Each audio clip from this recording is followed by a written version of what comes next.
much. Well, I think we'll probably start with Bolton. I mean, obviously it's going to be a target seat. You know, we've got Chris Green working very hard in Bolton West currently. Understand that you stood in that seat previously. How do you see the Conservative chances? I mean, the recent polling did put Labour ahead. Do you think the Conservatives are doing enough to speak to people in the North West, in areas particularly like Bolton? And is your message getting through? Well, I hope so. We'll work hard over the coming 6 months to make the message get through. Yeah. And the message is really the long-term economic plan of this government, and our vision of a northern powerhouse will be of enormous help to everybody in Bolton over the coming years. We're already seeing the number of jobs increase, including across the whole of the Northwest. Yeah. You know, there are nearly 100,000 more people in work now in the northwest of England than there were when the government came in 4.5 years ago. And there's an even bigger opportunity now, I think, across this region with the investment in science and transport and infrastructure that George Osborne has announced. So we will, of course, work very hard over the next 6 months with this. Because it is a concern for the people of Bolton as well, that, you know, while the economy is recovering and, you know, there are jobs being created, they're not the right sort of jobs. That, you know, a lot of people, you know, have been affected by, you know, the under occupancy rate. You know, they've been affected by, you know, not the right kind of sorts of jobs, full-time jobs going in. And secondly, that the southern counties or the southern areas are receiving more of a boost. That, you know, London is forever growing as this huge capital city, and the areas like the north and fringy areas like Bolton are being left behind. Well, in this economic recovery, which is taking place in this country and not in many other countries because of what the government has done, we're seeing a much more even spread of the recovery than we did last time the economy grew, because employment is rising in all parts of the country. And we're determined to make sure that the North shares in that economic recovery, and including with high quality jobs, you know, and that's why the government has been announcing major scientific projects to come to the north, such as the major centre of research into graphene, such as the plans for the new National Centre on Materials Research. You know, this will bring very high quality jobs associated with the north of England. So we're determined to do that. And I think also the fact that skills has been a devolved power to Greater Manchester is going to be a great thing in terms of addressing, as you say, some of the more subtle needs in the market. So I think that's really going to add to that sort of local approach to local skills and jobs. Excellent. And if I can just add to that, the new university college setup that you've got in Bolton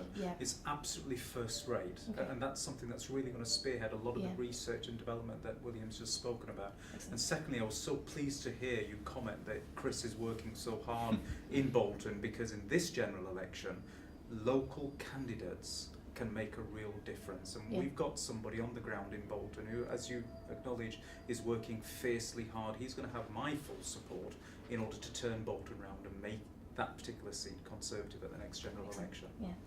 Just want to switch quickly to international issues, so I've had the chance to meet you myself. We had, you know, Sharples High School teacher Jabsid Javid, you know, who was recently pleaded guilty to intending to go off and join ISIS. What do you think needs to be done to prevent more young men or women, in particular in Greater Manchester, Bolton area, from becoming radicalised and going out to join, you know, terrorist organisations like ISIS? Well, I think we all have a part to play, and it's obviously in the government. There are things we can do to prevent them if we know about them. Including the Home Secretary can confiscate passports and has done so. We can cancel the leave to remain in this country of people who don't have British nationality but who reside here, and we do that. And of course we have to take every possible measure to keep the country secure from people who go to a foreign conflict and return radicalised. But we all have a part to play, so do families and communities, in keeping an eye out for those who might want to go and fight abroad. So is that more kind of working close with, for example, mosques or with, you know, religious leaders? Of course there is, and religious leaders have been very responsible actually, and making it very clear This is not what their religion wants them to do. So religious leaders have a continuing role. As I say, families have a continuing role. We should all be very clear, do not travel to Syria and Iraq. Those who do travel are often killed there. They're often involved in things they never thought they were getting into. They are asked to do terrible things which may not have been in their minds when they set off. And so we all have to get that message across, I think, religious leaders, families, community leaders, and government. Okay, right.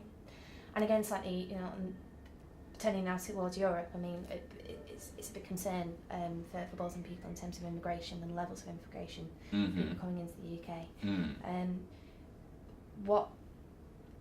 And you know, the rise of UKIP, you know, we have two first UKIP councillors elected in Greater Manchester in our region.